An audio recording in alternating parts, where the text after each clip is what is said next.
ప్రియమైన దేవుని బిడ్డలకు ప్రభు అయిన యేసుక్రీస్తు నామమున వందనములండి. ప్రియులారా, ఇంతకు ముందు మనము యేసుక్రీస్తు వారు చెప్పిన ఉపమానములలో బండ మీద తన ఇల్లు కట్టుకొనిన వారు, ఇసుక మీద తన ఇల్లు కట్టుకొనిన వారిని గూర్చిన కొన్ని విషయాలు మనం తెలుసుకున్నాం. ఈరోజు పస్కా బలి, పులియని రొట్టెల పండుగను గూర్చి మనం తెలుసుకుందాం. ప్రియులారా, మనం పరిశుద్ధ గ్రంథంలో మనం గమనించినట్లయితే ఇశ్రాయేలీలు ఇశ్రాయేలీలు ఐగుప్తిలో బానిసలుగా అనగా మనం చూద్దాం. నిర్గమకాండము 12వ అధ్యాయం 40వ వచనంలో మనం చూసినట్లయితే ఇశ్రాయేలీలు ఐగుప్తిలో నివసించిన కాలము 430 సంవత్సరములు. నిర్గమకాండం 12వ అధ్యాయం 40వ వచనంలో మనం చూసినట్లయితే ఇశ్రాయేలీయులు ఐగుప్తిలో నివసించిన కాలము 430 సంవత్సరాలు. అంటే ఇశ్రాయేలీయులు 430 సంవత్సరాలు ఐగుప్తు దేశంలో బానిసలుగా ఉన్నారు. దేవుడు వారిని చేయి విడిచిపెట్టినప్పుడు వారు బానిసత్వములో ఉండి భయంకరమైన శ్రమలు అనుభవిస్తా ఉన్నారు. అలాంటి భయంకరమైన శ్రమలు అనుభవిస్తున్న సందర్భములో దేవుడికి మొరపెట్టారు.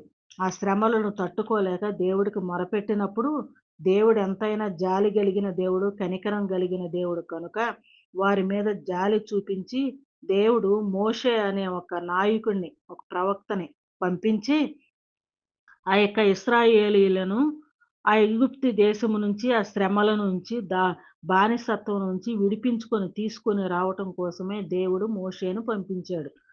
అలనాడు దేవుడు అబ్రహాము, ఇస్సాకు, యాకోబులతో కూడా ప్రమాణం చేశాడు. ఈ యొక్క నా ప్రజలైన ఇశ్రాయేలీయులను ఈ యొక్క కానాను దేశములో పాలు తేనెలు ప్రవహించు కానాను దేశమునకు తీసుకొని వస్తాను. వాళ్ళు అక్కడ క్షేమంగా ఉంటారని అబ్రహాము, ఇస్సాకు, యాకోబులతో దేవుడు ప్రమాణం చేస్తున్నాడు. వారికి వాగ్దానం ఇచ్చి ఉన్నారు. ఆ వాగ్దానం ప్రకారమే దేవుడు వారిని ఆ యొక్క ఐగుప్తు శ్రమల నుంచి తీసుకురావటం కోసమే మోషేను పంపించాడు. అయితే మోషే వెళ్ళి ఆ యొక్క ఐగుప్తు రాజుతో చెప్తూ ఉంటాడు. మేము వెళ్ళి 3 రోజులు ప్రయాణం అంత దూరం వెళ్ళి మా దేవుడిని మేము ప్రార్థించుకొని, మేము పూజించుకొని వస్తాము. మమ్మలను పంపించు అనేసని యొక్క ఇశ్రాయేలును పంపించవలెనని మోషే, అహరోనులు వెళ్ళి ఆ యొక్క ఐగుప్తు దేశంలో ఉన్న ఐగుప్తు రాజును అడిగినప్పుడు ఆ యొక్క ఐగుప్తు రాజు వారిని పంపించలేదు. అప్పుడు దేవుడు వారికి 9 తెగుళ్ళు చేత ఆ యొక్క ఐగుప్తు రాజుని హెచ్చరించాడు. 9 తెగుళ్ళ చేత హెచ్చరించినా సరే, ఆ ఐగుప్తు రాజు యొక్క హృదయం కఠినమైనది గనుక, అతను ఆ యొక్క దేవుని యొక్క ప్రజలైన ఇశ్రాయేలీయులను పంపించలేదు. అప్పుడు దేవుడు ఇంకొక తెగులు, 10వ తెగులుని వారి మీదకి రప్పించబోచు ఉన్నాడు. 10వ తెగులును రప్పించబోయే ముందు దేవుడు ఇశ్రాయేలీయులతో ఈ విషయాలను చెప్తూ ఉంటున్నాడు. దేవుడు మోషేతో చెప్తూ ఉంటున్నాడు. ఏమని మాట్లాడుతా అన్నారంటే, నిర్గమకాండము 12వ అధ్యాయం 1వ వచనంలో మనం చూసినట్లయితే మోషే, అహరోనులు ఐగుప్తు దేశములో ఉండగా యెహోవా వారితో ఎలాగు సెలవిచ్చెను. నెలలలో ఈ నెల మీకు మొదటిది. ఇది మీ సంవత్సరమునకు మొదటి నెల. మీరు ఇశ్రాయేలీయుల సర్వ సమాజముతో ఈ నెల దశమి నాడు వారు తమ తమ కుటుంబములను లెక్క చొప్పున ఒక్కొక్కడు గొర్రెపిల్లనైనను, మేకపిల్లనైనను అనగా ప్రతి ఇంటికిని ఒక గొర్రె పిల్లనైనను, ఒక మేక పిల్లనైనను తీసుకొనవలెను. ఆ పిల్లలను తినుటకు ఒక కుటుంబమును చాలకపోయిన ఎడల వాని వాడును తమ లెక్క చొప్పున దానిని తీసుకొనవలెను. ఇక్కడ మనం చూసినట్లయితే మోషే, అహరోనులతో దేవుడు సెలవిస్తా ఉంటున్నాడు. ఇక ఇశ్రాయేలీయులందరూ ఇప్పటి వరకు ఐగుప్తు దేశం కింద ఉన్నారు. వారు బానిసలుగా ఉన్నారు. ఇప్పటి నుంచి వీరు నా చేతి కిందకు వచ్చారు. వీళ్ళని నేను కాపాడుతాను. వీళ్ళకి నేను తోడుగా ఉంటాను. కనుక ఇప్పటి నుంచి వీరికి నేను తోడుగా ఉంటాను. ఆ బానిసత్వం నుంచి విడిపిస్తాను. ఇది మొదటి సంవత్సరము, మొదటి నెల. అంటే ఈయన మాట్లాడుతూ ఉన్న సమయము అది మొదటి సంవత్సరం. అది మొదటి నెల. ఆ రోజు నుంచి ఆ యొక్క ఇశ్రాయేలీయులను తన స్వాధీనములోనికి తీసుకొని ఉన్నాడు దేవుడు. తీసుకొనిన తరువాత వారితో చెప్తూ ఉంటున్నారు. ఇక ఇశ్రాయేలీయుల ప్రజలందరూ గూడా వారి వారి యొక్క కుటుంబములకు చొప్పున అందరూ గూడా సమకూర్చుకొనవలెను. అలాగే మీరందరూ కూడా వీరందరూ కూడా ఒక యొక్క గొర్రెలలో గాని, మేకలలో నుంచి గాని ఏదైనా ఒక నిర్దోషమైన నే నిర్దోష నిర్దోషమైన ఏడాది మగపిల్లలను అంటే గొర్రె పిల్లను గాని, మేక పిల్లను గాని నిర్దోషమైన ఏడాది మగ పిల్లలను తీసుకొనవలెను అనేసని దేవుడు ఇశ్రాయేలీయులకి ఆ విషయాలు చెప్పమని చెప్తూ ఉంటున్నాడు. ప్రతి ఒక్క కుటుంబములో నుంచి నిర్దోషమైన మేక పిల్లను గాని, గొర్రె పిల్లను గాని తీసుకొని సిద్ధపరచవలెను. ఆ తరువాత 14వ రోజు అంటే మొదటి సంవత్సరము దేవుడు తన స్వాధీనంలోకి తీసుకొనిన తరువాత అది మొదటి సంవత్సరము, మొదటి నెల 14వ రోజున వారు ఆ యొక్క పశువులను నిర్దోషమైన ఏడాది మగ పిల్లలను తీసుకొని ఉన్నారు గదా! గొర్రెలను గాని, మేకలను గాని వాటిని ఆ యొక్క 14వ రోజున వాటిని చంపి ఆ యొక్క రక్తమును వారి యొక్క ద్వారబంధముల మీద చల్లవలెను. వాటి యొక్క రక్తమును, ఆ యొక్క పశువుల యొక్క రక్తమును, ఆ యొక్క ఇశ్రాయేలీయులు ఉంటున్న వారి యొక్క గృహముల యొక్క ద్వారబంధముల మీద చల్లవలెను. ఈ 10వ తెగులుని ఐగుప్తీయుల మీదకి నేను రప్పించబోతున్నాను. 10వ తెగులు 9 తెగుళ్ళ చేత వారిని హెచ్చరించినా వారు మారలేదు. 10వ తెగులు భయంకరమైన తెగులు. ఈ తెగులు చేత ఖచ్చితంగా ఆ యొక్క ఫరో హృదయం కరిగిద్ది. కనుక ఈ యొక్క 10వ తెగులు వారి మీదకి నేను రప్పించబోచున్నాను గనుక, ఆ తెగులు మీ మీదకి రాకుండా ఉండాలి అంటే ఎందుకంటే అదే దేశంలో ఉన్నారు గదా! ఆ దేశంలోనే ఉన్నారు గనక, ఆ తెగులు మీ మీదకి రాకుండా ఉండాలి అంటే, ఈ యొక్క ఏడాది ఉన్న నిర్దోషమైన పశువుల యొక్క రక్తమును మీ ద్వారబంధముల మీద చల్లవలెను. ఆ రక్తమును చూచి నేను ఆ 10వ తెగులుని మీ మీదకి రానీయకుండా చేస్తాను. మీ మీదకి రాకుండా చూస్తాను అనేసని దేవుడైన యెహోవా మోషేతో చెప్పుచూ ఉంటున్నాడు. ఇంతకి ఏమిటి ఆ 10వ తెగులు అనేసని చూస్తే, ఆ యొక్క ఐగుప్తీయుల వారి యొక్క గృహములో, వారి యొక్క కుటుంబములో ఉన్న వారందరూ అనగా వారి యొక్క ప్రతి కుటుంబములోను వారి పశువులలో లేదా వారి యొక్క కుటుంబాల్లో ఉన్న మనుషులలోను, పశువులలోను, మనుషులలోను వారి యొక్క కుటుంబాల్లో తొలుసూరు పుట్టిన ప్రతి ఒక్కరు గూడా చనిపోతారు. ఈ తెగులేమిటి? 10వ తెగులేమిటి అంటే, ఆ యొక్క ఐగుప్తీయులకు వారికి తొలిసారి పుట్టిన తొలిత పుట్టిన మనుషులు గాని, పశువులు గాని వారన్నిటిలో కూడా ఈ తొలుత పుట్టిన వారందరూ గూడా చనిపోతారు. అది ఒక తెగులు. వారందరికి మొదటిసారి పుట్టిన వారందరూ తొలిత పుట్టిన జ్యేష్ఠులందరూ కూడా చనిపోతారు. కనుక ఆ దేశంలో ఉన్న జ్యేష్ఠులందరూ చనిపోతారు. ఆ తెగులు నేను రప్పించబోతున్నాను గనక, ఆ తెగులు మీకు రాకుండా ఉండాలంటే, మీ ద్వారబంధముల మీద ఆ రక్తము ప్రోక్షించినట్లయితే, ఆ రక్తమును చూచి ఆ తెగులు మీ ఇళ్ళ మీదకి రాదు. అప్పుడు మీరు బ్రతుకుతారు. మీ యొక్క పశువులు గాని, మీ కుటుంబములలో తొలుత పుట్టిన అంటే జ్యేష్ఠులైన అందరూ బ్రతకాలి అంటే, ఆ తెగులనేది మీ మీదకి రాకుండా ఉండాలంటే, ఆ యొక్క పశువుల యొక్క రక్తమును మీ యొక్క ద్వారబంధముల మీద చల్లవలెను అనేసని దేవుడు ఆ యొక్క మోషే, అహరోనులకు ఈ చెప్తూ ఉంటున్నాడు. ఆ మాట ఇశ్రాయేలీయులందరికి చెప్పవలెను. మీరు అలాగే సిద్ధపడవలెను అనేసని చెప్పాడు. ఆ విధముగా చెప్పినప్పుడు ఆ రక్తమును చూసి అది మీ మీదకి రాదు. ఆ తెగులు మీ యొక్క గృహముల మీదకి మీ మీదకి రాదని చెప్పి ఉన్నాడు. అలాగే మీరు పులియని రొట్టెలను పండుగని సిద్ధపరచుకొని తినవలెను. పులియని రొట్టెల పండుగ అంటే పులి ఆహ్, పులియని రొట్టెలను సారీ అండి. పులియని రొట్టెలను మీరు సిద్ధపరచుకొని తినవలెను. పులియని రొట్టెలు అంటే ఆ యొక్క పిండి అప్పటికప్పుడు కలిపిన పిండి. పొద్దున పిండి రాత్రి, రాత్రి పిండి పొద్దున కాకుండా నానబెట్టింది కాకుండగా అప్పటికప్పుడు కలిపిన పిండిని రొట్టెలు చేసుకోవాలి. అలాగే పొంగని రొట్టెలు, పొంగకూడదు. ఆ యొక్క పిండిని రొట్టెలు చేసేటప్పుడు ఆ రొట్టి పొంగకూడదు. రొట్టి కాల్చేటప్పుడు ఎప్పుడు పొంగిద్ది అంటే, నాకు తెలిసినంత వరకు నూనె వేస్తే రొట్టె పొంగిద్ది. నూనె వేసినప్పుడు ఆ యొక్క రొట్టె పొంగిద్ది. అంటే పొంగకుండా ఉండాలి అని దేవుడు చెప్తున్నాడు గనుక, నూనె వేయకుండా వాటిని కాల్చుకొని తినాలి.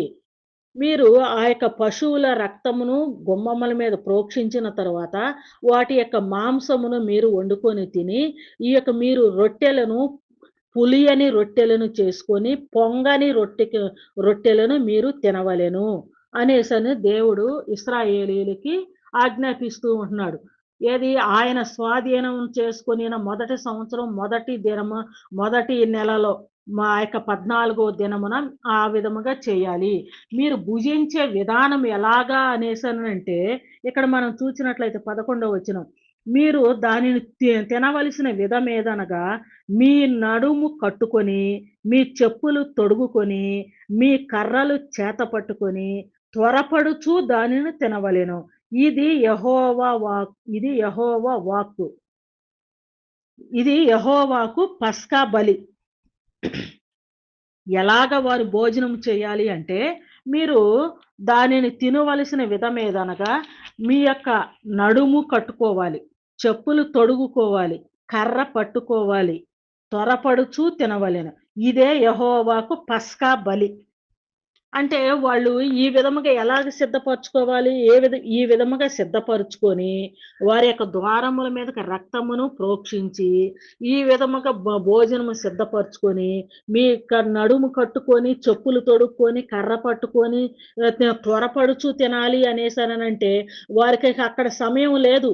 ఐగుప్తులో బానిసలుగా ఉండే సమయం వాళ్ళకి లేదిక. ఆ టైం అయిపోయింది. బానిసత్వం అయిపోయింది. వారు త్వరపడి ఎంత తొందరపడితే త్వరపడి వారు ఆ ప్రదేశము నుంచి బయటకొచ్చేసేయాలి. వారు త్వరపడి ఆ ప్రాంతం నుంచి వాళ్ళు బయటకొచ్చేసేయాలి. అందుకని మీరు ఈ విధముగా సిద్ధపడి, ఈ విధముగా మీరు భోజనము చేయుడి. ఎందుకనంటే, ఐగుప్తీయుల మీదకి నేను ఈ తెగులుని రప్పించబోతున్నాను. ఆ తెగులు మీ మీదకి రాకుండా ఉండాలంటే మీరు ఈ విధంగా సిద్ధపడి, భోజనం చేసి, ఇలాగ భోజనం చేసి మీరు రెడీగా ఉండండి. వారి యొక్క గృహములలో ప్రతి కుటుంబములోనూ వారి యొక్క జ్యేష్ఠులందరూ చనిపోతారు గనుక, ఐగుప్తు దేశమంతయు కూడా వారి యొక్క పిల్లలందరూ కూడా చనిపోయి, ప్రతి ఇంటిలోని శవం ఉండి, వాళ్ళందరూ కూడా ఏడుపు బొబ్బలతో, ఏడుపుతో ఘోష పెట్టుతూ ఉంటారు. వారు ఏడ్చుచు, ఘోష పెట్టుచూ ఉంటారు గనుక, ఆ ఘోష మీ మీదకి రాకుండుండాలి అంటే, మీ ద్వార బంధముల మీద రక్తము కనిపించాలి. ఆ రక్తము చూచుట వలనే ఆ ఘోష, ఆ యొక్క తెగులు మీ మీదకి రాదు. మీ కుటుంబముల మీదకి రాదు. మీ కుటుంబములకు రాకుండుండాలంటే, మీరు ఆ విధమైన రక్తమును మీరు ప్రోక్షించాలి. వారు ఆ విధముగా ఐగుప్తీయులు ఆ విధముగా ఏడ్చుచు ఘోష పెట్టుచు ఉన్నప్పుడు, మీరు ఈ యొక్క ఐగుప్తు దేశమును విడిచిపెట్టి మీరు వెళ్ళిపోవాలి. వెళ్ళిపోవచ్చు అనేసని దేవుడైన యెహోవా మోషే, అహరోనులకు ఆజ్ఞాపిస్తూ ఉంటున్నారు. వారు ఆ విధముగా చెప్పినప్పుడు, ఆ విధముగా అదే 10వ తెగులొచ్చింది. ఆ విధముగా ప్రతి ఇంటిలోని శవముతో వాళ్ళు ఘోష పెడుతూ ఉన్నారు. ఏడుస్తూ ఉన్నారు. వీళ్ళు చక్కగా ఆ యొక్క తెగులైతే ఆ రక్తమును చూసి వారి మీదకి రాలేదు గనుక, వీళ్ళు క్షేమంగా చక్కగా తిని, త్వరగా ఆ గృహమునను ఆ యొక్క ఐగుప్తుని విడిచిపెట్టి వారు బయటికి వచ్చినట్లుగా మనం చూస్తూ ఉంటున్నాం. నిర్గమకాండం 12వ అధ్యాయము మొదటి వచనం నుంచి గనక మీరు పరిశీలన చేసినట్లయితే, ఈ యొక్క అధ్యాయం అంతా కూడా మీరు పరిశీలన చేసినట్లయితే, అన్నీ కూడా చక్కగా అర్థమవుతూ ఉంటాయి. ఆ విధముగా వారు ఆ విధముగా సిద్ధపడి ఆ యొక్క ఐగుప్తు నుంచి బయటకు వచ్చారు కనుక, వారు ఆ రక్తమును చూచి ఆ యొక్క ఆ యొక్క ఆహ్, తెగులు వారి మీదకి రాలేదు గనుక, అది యెహోవాకు పస్కా బలి. వారు ఆ బలి ఇచ్చిన ఆ రక్తము గనుక అది పస్కా బలి. ఆ బలిని చూసి, ఆ రక్తమును చూసే ఆ తెగులు వారి మీదకి రాలేదు. అందుకనే ఇది మీరు మీ పిల్లల పిల్లల మీ తరతరముల వరకు ఇది ఆచరించవలెను అని దేవుడు ఆ యొక్క వారికి ఆ యట్టి వాగ్దానం ఆ విధమైనటువంటి కట్టడనిచ్చారు. దేవుడైన యెహోవా ఆ యొక్క ఇశ్రాయేలీయులకు అది ఒక కట్టడగా ఇచ్చాడు. ఇది ఏమి కట్టడ అని ఒకవేళ ఇప్పుడు నేను మీకు చెప్తూ ఉంటున్నాను. భవిష్యత్తులో మీ పిల్లలకి ఇది అర్థం కాదేమో. దాని గురించి ఒకవేళ మీ పిల్లలు ఏమైనా అడిగినట్లయితే, అది ఏం పండగ? ఈ పస్కా బలి అంటే ఏంటి? దేనికి సంబంధించింది? అని మీ పిల్లలు గనక అడిగినట్లయితే, ఈ విధముగా చెప్పుడి అని చెప్తూ ఉంటున్నాడు. 26వ వచనం. నిర్గమకాండం 12వ అధ్యాయం 26వ వచనం. మరియు మీ కుమారులు మీరు ఆచరించు ఈ ఆచారం ఏమిటని మిమ్మల్ని అడుగునప్పుడు మీరు ఇది యెహోవాకు పస్కా బలి. ఆయన ఐగుప్తీయులను హతము చేయుచు మన ఇండ్లను కాచినప్పుడు చూడండి, ఐగుప్తీయులను హతము చేయుచు మన ఇండ్లను అంటే మన కుటుంబములను కాపాడుచు ఆయన ఐగుప్తులోనున్న ఇశ్రాయేలీల ఇండ్లను ఇశ్రాయేలీల ఇండ్లను విడిచిపెట్టెను అనవలెను. అనవలెనని చెప్పెను. అంటే ఇక్కడ ఏమని చెప్తూ ఉంటున్నాడంటే, ఆ యొక్క ఐగుప్తీయులను హతము చేయుచు ఇశ్రాయేలీయులను రక్తమును చూసి కాపాడియున్నాడు గనుక దానికి గుర్తుగా పస్కా బలి ఈ యొక్క పస్కాను మీరు ఆచరించవలెను అని దేవుడు ఆ యొక్క ఇశ్రాయేలీయులకు అది ఒక కట్టడగా నియమించినట్లుగా మనం చూస్తూ ఉంటున్నాం. అదే 13వ అధ్యాయం 6-10 వచనాలు కూడా మనం చూసినట్లయితే 13వ అధ్యాయం నిర్గమకాండం 13వ అధ్యాయము 6 నుంచి మనం చూద్దామండి. 7 దినములు నీవు పులియని రొట్టెలను తినవలెను. 7వ దినమున యెహోవాకు పండుగ ఆచరించవలెను. పులియని వాటినే 7 దినములు తినవలెను. పులిసినదేదియు నీ యొద్దకు కనపడకూడదు. నీ ప్రాంతములు అన్నిటిలోనూ పొంగనిదేదియు నీ యొద్దకు కనపడకూడదు. మరియు ఆ దినమున నేను ఐగుప్తులో నుండి వచ్చినప్పుడు యెహోవా నాకు చేసిన దానిని నిమిత్తము పొంగని రొట్టెలను తినుచున్నానని నీ కుమారునికి తెలియజెప్పవలెను. యెహోవా ధర్మశాస్త్రము నీ నోట నుండునట్లు బలమైన చేతితో యెహోవా ఐగుప్తులో నుండి నిన్ను బయటికి రప్పించిన అనుటకు ఈ ఆచారము నీ చేతి మీద నీకు సూచనగాను నీ కన్నుల మధ్య జ్ఞాపకార్థముగాను ఉండును. కాబట్టి ప్రతి సంవత్సరమును ఈ కట్టడను దాని నియమ కాలములను ఆచరించవలెను అనేసని దేవుడు ఇక్కడ తెలియజేస్తూ ఉంటున్నాడు. ఈ యొక్క మీ పిల్లత అందరూ కూడా ముందు కాలములో సంవత్సరాలన్నీ కూడా అందరూ కూడా ఈ కట్టడను ఆచరించాలి. ఈ యొక్క పులియని రొట్టెల పండుగలు ఆ రోజు ఏం తిన్నారు? రక్తమును ప్రోక్షించారు. రక్తమును చూసి ఆ తెగులు ఇశ్రాయేలీయుల మీదకి రాలేదు. అలాగే వారు పులియని రొట్టెలను తిన్నారు. పులియని రొట్టెలు తిని త్వరపడి ఆ యొక్క ఐగుప్తు యొక్క బానిసత్వం నుంచి బయటకొచ్చేశారు. ఆ విధముగా వారు తిని ఉన్నారు గనుక అది పులియని రొట్టెల పండుగ లేదా పస్కా పండుగ అనేసనని అంటారు.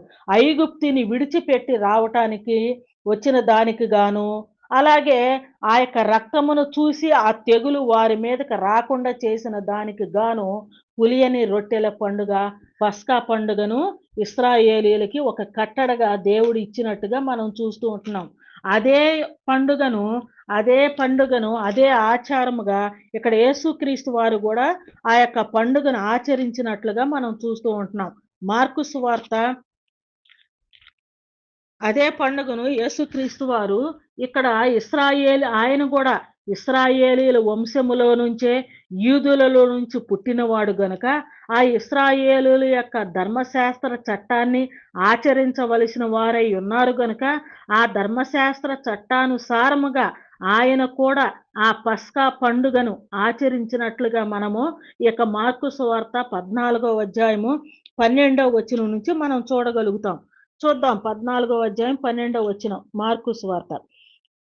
పులియని రొట్టెల పండుగలో మొదటి దినమున వారు పస్కా పశువును వధించినప్పుడు ఆయన శిష్యులు, నీవు పస్కాను భుజించుటకు మేము ఎక్కడికి వెళ్ళి సిద్ధపరచవలెనని కోరుచున్నామని ఆయనను అడుగగా, ఆయన, మీరు పట్టణములోనికి వెళ్ళుడి, అక్కడ నీళ్ల కుండ మోయుచున్న ఒక మనుషుడు మీకెదురుపడును. వా వాని వెంట పోయి వాడు ఎక్కడ ప్రవేశించునో ఆ ఇంటి యజమానిని చూచి, నేను నా శిష్యులతో కూడా పస్కాను భుజించుటకు నా విడిది గది ఎక్కడనున్నదని బోధకుడు అడుగుచున్నాడని చెప్పుడి. అతడు సామాగ్రితో సిద్ధపరచబడిన గొప్ప మేడగది మీకు చూపించును. అక్కడ మన కొరకు సిద్ధపరచుడని చెప్పి తన శిష్యులతో వారిద్దరిని పంపెను. శిష్యులు వెళ్ళి పట్టణంలోనికి వచ్చి ఆయన వారితో చెప్పినట్టు కనుగొని పస్కాను సిద్ధపరిచిరి. ఇక్కడ యేసుక్రీస్తు వారు ఇశ్రాయేలీయులలో నుంచి, యోధా వంశములో నుంచి పుట్టినవాడు గనుక ధర్మశాస్త్రానుసారముగా పస్కా పండుగను ఆచరించవలసిన వారై ఉన్నారు గనుక, ఆ విధముగా ఆయన కూడా ఇట్టి పస్కా పండుగను ఆచరిస్తున్నట్టుగా అక్కడ మనం చూస్తూ ఉంటున్నాం. వారు అక్కడ ఆ యొక్క గృహమునందు పస్కాను సిద్ధపరిచినట్టుగా మనం చూస్తూ ఉంటున్నాం. 22వ వచనం. వారు భోజనము చేయుచుండగా ఆయన యొక్క రొట్టెను పట్టుకొని ఆశీర్వదించి విరిచి వారికిచ్చి, మీరు తీసుకొని తినుడి, ఇది నా శరీరమనెను. పిమ్మట ఆయన గిన్నెను పట్టుకొని కృతజ్ఞతాస్తుతులు చెల్లించి దాని విరిచి దాన్ని వారికిచ్చెను. వారందరూ దానిలోనిది త్రాగిరి. అప్పుడాయన, ఇది నిబంధన విషయమై అనేకుల కొరకు చిందింపబడుచున్న నా రక్తము. నేను దేవుని రాజ్యములో ద్రాక్షారసమును క్రొత్తదిగా త్రాగు దినము వరకు ఇకను దానిని త్రాగనని మీతో నిశ్చయముగా చెప్పుచున్నాను నేను. ఇక్కడ యేసుక్రీస్తు వారు పస్కా భోజనమును సిద్ధపరిచిన తర్వాత పస్కా యొక్క పండుగను ఆచరించుచున్న సమయములో ఆయన ఒక రొట్టెని విరిచి అక్కడున్న ఆయన శిష్యులకు ఇచ్చుచు ఆయన ఏమని చెప్తూ ఉంటున్నారంటే, అక్కడ ఇశ్రాయేలీయులు కూడా పులియని రొట్టెలను వారు చేసుకొని తిననట్లుగా మనం చూస్తూ ఉంటున్నాం. పొంగని రొట్టెలను వారు చేసుకొని తిన్నట్లుగా మనం చూస్తూ ఉంటున్నాం. అదే పండగను ఆచరించుచున్న యేసుక్రీస్తు వారు ఒక రొట్టెని విరిచి ఆయన శిష్యులకు ఇచ్చి, ఇది నా శరీరము, ఇది నా శరీరమనెను. పిమ్మట ఆయన గిన్నెను పట్టుకొని కృతజ్ఞతాస్తుతులు చెల్లించి అది వారికిచ్చి, దీనిలో త్రాగుడి, ఇది నా నిబంధన విషయమైన అనేకుల కొరకు చిందింపబడుచున్న నిబంధన రక్తము, నా రక్తము అనేసని చెప్పుచూ ఉంటున్నాడు. అక్కడ రక్తము ఆ యొక్క పశువుల యొక్క రక్తమును వారి యొక్క ద్వారబంధములను మీద ఉండుట చూసి ఆ యొక్క ఐగుప్తీయుల గృహములలో ఉన్న ఆ యొక్క శవములు నాశనము, ఆ యొక్క ఆ ఘోష అనేది, ఆ తెగులు అనేది వీళ్ళకి ఇశ్రాయేలీయుల మీదకి రాకుండా చేసింది ఆ యొక్క రక్తము. అలాగే ఆ యేసుక్రీస్తు వారు కూడా ఏమంటున్నారంటే, ఇది నా నిబంధన రక్తం, ఇది ఒక నిబంధన. అది ఒక నిబంధన ఏది, ఐగుప్తీయుల ఆ యొక్క ఇశ్రాయేలీయులకు ఒక నిబంధన. ఇశ్రాయేలీయులను ఐగుప్తు నుంచి విడిపించిన దానికి గుర్తుగా అది ఒక పస్కా ఆ యొక్క పులియని రొట్టెల పండుగ అనేది ఒక నిబంధనగా దేవుడు ఇచ్చి ఉన్నాడు. ఇప్పుడు యేసుక్రీస్తు వారు, ఇది నా నిబంధన రక్తము, ఇది అనేకుల కొరకు, అదేమో ఇశ్రాయేలీయుల కొరకు చిందింపబడిన రక్తము, ఇదేమో అనేకుల కొరకు నేను చిందింపబడుచున్న నా నిబంధన రక్తము, నా రక్తము ద్వారా. అలాగే ఈ యొక్క రొట్టెను విరిచి, ఇది నా శరీరము అంటే, ఈ శరీరము తిని, నా శరీరము తిని నా రక్తమును తాగువాడు ఇక ఆ యొక్క అనేక మందికి ఈ పాపములో అనేక మంది పాపముతో అనేక మంది పుట్టిన దగ్గర నుంచి, ఊహ తెలిసిన దగ్గర నుంచి, తెలిసి తెలియక సకల మానవాళ్ళు చేసిన పాపములతో వారు ఉంటున్నారు. అదే పాపములతో ఉండి వాళ్ళు అలాగే మరణించి అలాగే చనిపోతే పాపమునకు తగిన శిక్ష మరణము గనుక, ఆ యొక్క పాపములో ఉన్న వాళ్ళు అలాగే చనిపోయినట్లయితే నిత్య నరకానికి వెళతారు గనుక, నేనేం చేస్తానంటే ఆ పాపములన్నీ కూడా సకల మానవాళి యొక్క పాపమంతా కూడా నా మీద వేసుకొని, వీరందరికి బదులుగా నేను మరణించి, నేను చనిపోయి, నా రక్తమును చిందించి నా రక్తముతో అనేక మందిని నేను కడిగి వారినందరిని పరిశుద్ధులుగా నేను చేయుచున్నాను. కనుక అనేక మంది రక్షణ కొరకమై అనేకులకు రక్షణార్థమై నా నిబంధన రక్తము. కనుక ఈ రక్తమును నా శరీరమును, నా రక్తమును త్రాగువాడు నిరంతరమును జీవించును. కనుక ఆ రక్తమును, ఆ పులియని రొట్టెలు తిన్నవారు బ్రతికారు. ఈ రక్తమును, ఈయన యొక్క రక్తమును, ఈయన యొక్క శరీరమును తినిన వారు కూడా అలాగే బ్రతుకుతారు అనేసని యేసుక్రీస్తు వారు ఇది ఈ క్రొత్త నిబంధన రక్తముగా ఈయన యొక్క శరీరమును, ఈయన యొక్క రక్తమును మనకి ఇచ్చినట్లుగా మనం చూస్తూ ఉంటున్నాం. అదే విధముగా మనం చూసినట్లయితే మొదటి కొరింథీయులకు రాసిన పత్రిక 11వ అధ్యాయం మనం చూసినట్లయితే మొదటి కొరింథీయులకు రాసిన పత్రిక 11వ అధ్యాయము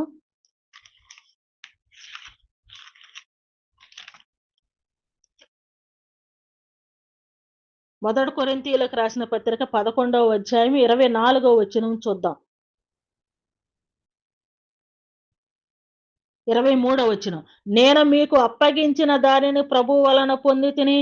ప్రభు అయిన యేసు తాను అప్పగింపబడిన రాత్రి ఒక రొట్టెని ఎత్తుకొని కృతజ్ఞతాస్తుతులు చెల్లించి దానిని విరిచి, ఇది మీ కొరకైన నా శరీరము, నన్ను జ్ఞాపకము చేసుకొనుటకై దీనిని చేయుడని చెప్పాను.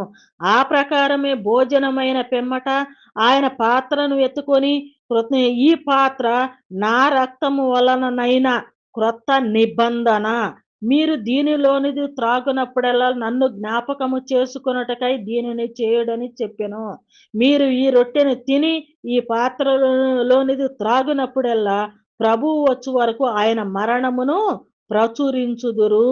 ఇక్కడ మనం చూసినట్లయితే పౌలు గారు చెప్తూ ఉంటున్నారు. ఆయన ఏమంటున్నారంటే, నేను నేను మీకు అప్పగించిన దానిని ప్రభువు వలన పొందితిని. ఆయన ప్రభు ఏం చేశాడు? ఒక రొట్టెని వెత్తుకొని కృతజ్ఞతాస్తుతులు చెల్లించి దానిని విరిచి, ఇది మీ కొరకైన నా శరీరము, అంటే సకల మానవాళ కొరకమైన ఆయన శరీరము. ఆ రొట్టె ఏంటంట? ఆయన శరీరమును ఆ యొక్క రొట్టెగా పొంగని పులియని రొట్టెగా ఆయన యొక్క శరీరమును, ఆయన యొక్క రక్తమును, ఆయన యొక్క రొట్టె ఆయన యొక్క శరీరమునకు సాదృశ్యముగా రొట్టెను, ఆయన యొక్క రక్తమునకు సాదృశ్యముగా ద్రాక్షారసమును మనం తీసుకొనినట్లయితే ఇది క్రొత్త నిబంధన. ఆ రక్తమును చూచిన వారు చూచినప్పుడు దేవుడు ఆ తెగులు వారి మీదకి రానియలేదు. యేసుక్రీస్తు వారి యొక్క రక్తమును తిని త్రాగుని వాడు, ఆయన శరీరమును ఆయన రక్తమును తాగిన వాడికి ఈ యొక్క నిత్య నరకం అనే తెగులు వీరి మీదకి రాదు. అందుకనే సకల మానవాళ కోసమైన ఈయన చిందింపబడిన క్రొత్త నిబంధన రక్తము. ఆ పాత నిబంధనలో రక్షణ ఆ రక్తము ద్వారా, క్రొత్త నిబంధన ఈ నిబంధనలో యేసుక్రీస్తు వారి యొక్క రక్తము ద్వారా సకల మానవాళికి రక్షణ కలుగుతున్నది అనేసని దేవుడు యేసుక్రీస్తు వారు ఈ విధముగా మనకు తెలియచేసినట్లుగా మనం చూస్తూ ఉంటున్నాం. అందుకనే ఈ యొక్క భోజనము, ఏ భోజనము? ఆయన శరీరము, ఆయన రక్తం అనే భోజనము.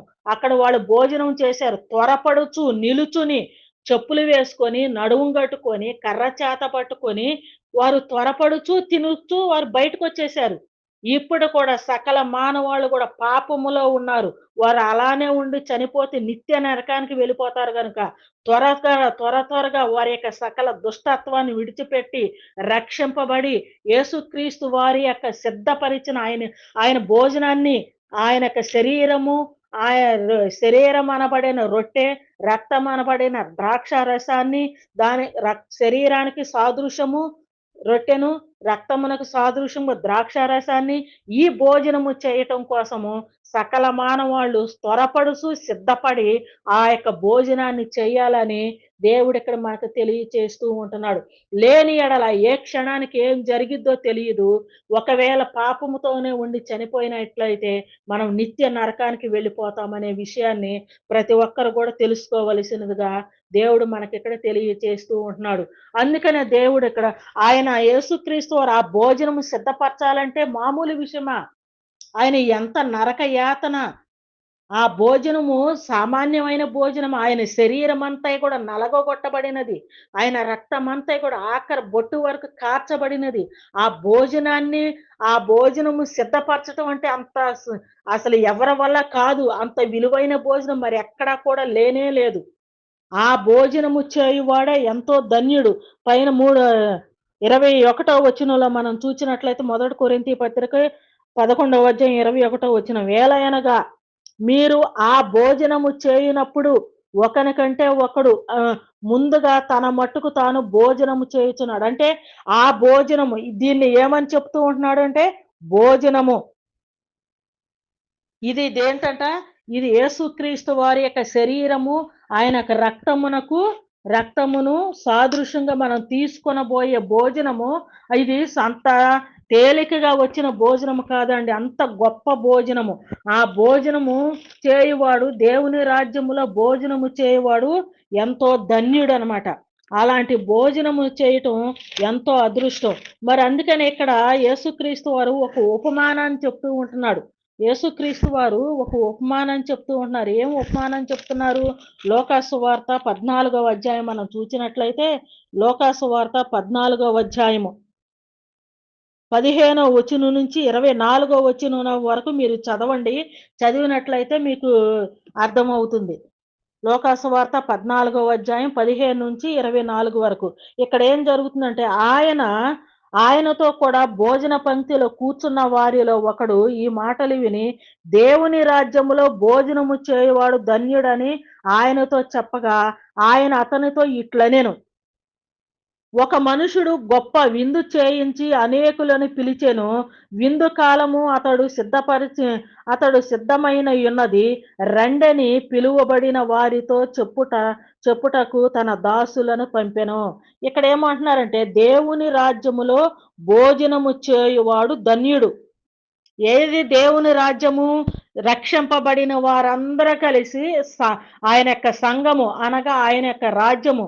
ఆ దేవుని యొక్క రాజ్యములో భోజనం ఎలాంటి భోజనము అంటే ఆ యొక్క గొప్ప దేవుని కుమారుడైన యేసుక్రీస్తు వారు మన అందరి పాపముల కోసమై ఆయన యొక్క శరీరం అంతా కూడా నలగొట్టబడి ఆయన రక్తం అంతా కూడా ఆఖరి పొట్టు వరకు కార్చి ఆ భోజనమును ఆయన సిద్ధపరిచి ఆ భోజనమును తినేవాడు దేవుని రాజ్యములో ఉన్నవారు. దేవుని యొక్క సంఘములో ఉన్న వారందరూ దేవుని సంఘమైన రాజ్యమైన ఒకటేనని మనం ఇంతకు ముందు పాఠాల్లో మనం చెప్పుకున్నాం. ఆ దేవుని యొక్క రాజ్యములో ఆ భోజనము ఏది భోజనము?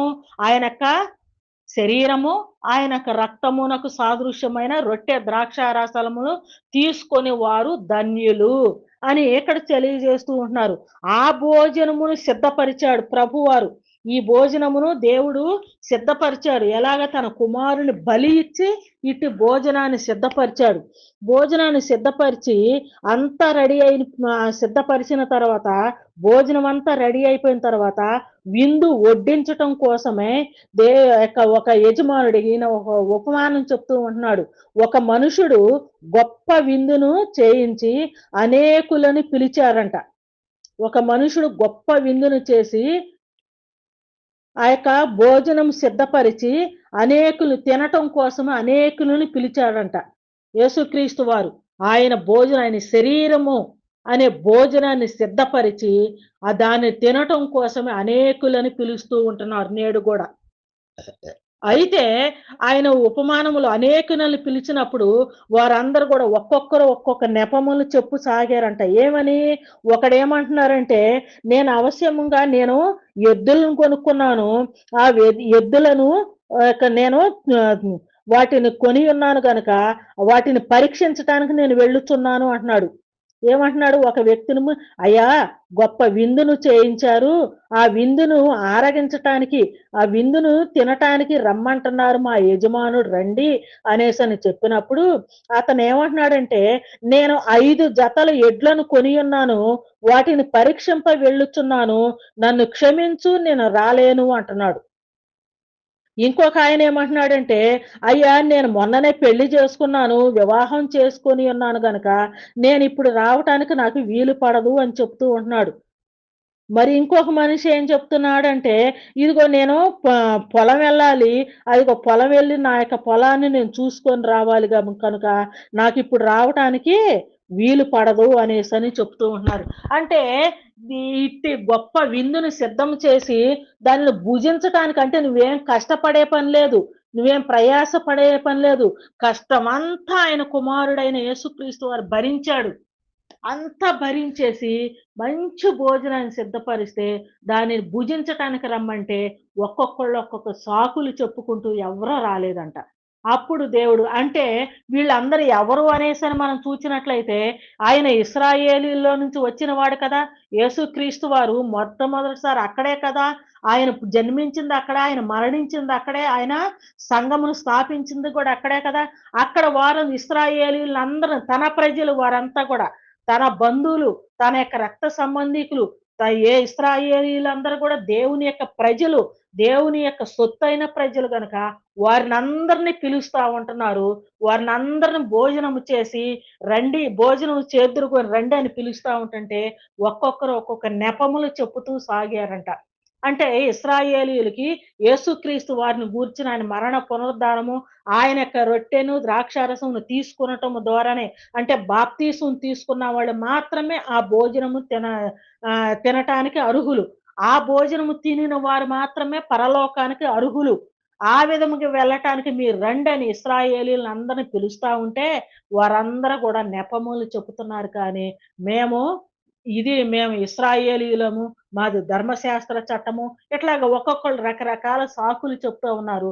తన ప్రజలైన ఇశ్రాయేలీయులు ఎవ్వరు కూడా రావటం లేదని, ఆ యొక్క ఇక్కడ యొక్క ఉపమానంలో చెప్తూ ఉంటున్నాడు. తన దాసుడినెళ్లి పిలిచినప్పుడు వారందరూ ఎవ్వరూ రాలేదంట తన వారందరూ. అప్పుడు ఆ యొక్క యజమానికి కోపమొచ్చి, వీరెవ్వరూ కూడా నా బంధువులు కాదు. మీరు వెళ్లి వీధులలోనికి వెళ్లి కుంటివారిని, గ్రుడ్డివారిని, అనాథులని, దిక్కులేని వాళ్ళని వీళ్ళందరిని కూడా మీరు పిలుచుకురండి. వారందరిని కూడా పిలిచి వారందరికి కూడా సమృద్ధిగా భోజనం వడ్డించడి. వీరే నా వారు అనేసని ఆ యొక్క యజమానుడు చెప్పినట్లుగా మనం చూస్తూ ఉంటున్నాం. అదే ఇశ్రాయేలీయుల్ని పిలిచినప్పుడు రానప్పుడు దేవుడు ఇశ్రాయేలీయులతో పాటు అన్యులైన మనల్నందరినీ అన్ని దేశాల వారికి సకల ప్రజలకు భూమి మీద ఉన్న సకల మానవాళకు కూడా ఇట్టి గొప్ప విందుని అందరికి కూడా పంచటం కోసమే అందరూ భుజించటం కోసమే తన దాసులను దేశవ్యాప్తముగా ప్రదేశం మొత్తం మీదకి తన దాసులను పంపించాడు. తన దాసులు వెళ్లి పిలుస్తూ ఉంటున్నారు. అనగా సేవకులు వెళ్లి ప్రతి ప్రాంతములోనూ అందరికి గూడా ఆ యొక్క విందును గూర్చి ప్రకటిస్తున్నారు. ఆ యొక్క గొప్ప విందును గూర్చి చెప్తూ ఉంటున్నారు. ఆ యొక్క గొప్ప విందును భుజించిన వారు ఎంతో ధన్యులని చెప్తూ ఉంటున్నారు. వారందరూ గనక నిజముగా అర్థం చేసుకొని వచ్చినట్లయితే, ఆ విందును భుజించిన వారు దేవుని రాజ్యములో భోజనము చేసిన వారు ధన్యులు. 14 అధ్యాయం లోక సువార్త 14 అధ్యాయం 15 వచనంలో ఆయనతో కూడా భోజన పంక్తిలో కూర్చున్న వారిలో ఒకడు ఈ మాటలు విని దేవుని రాజ్యములో భోజనము చేయువాడు ధన్యుడని ఆయనతో చెప్పెను.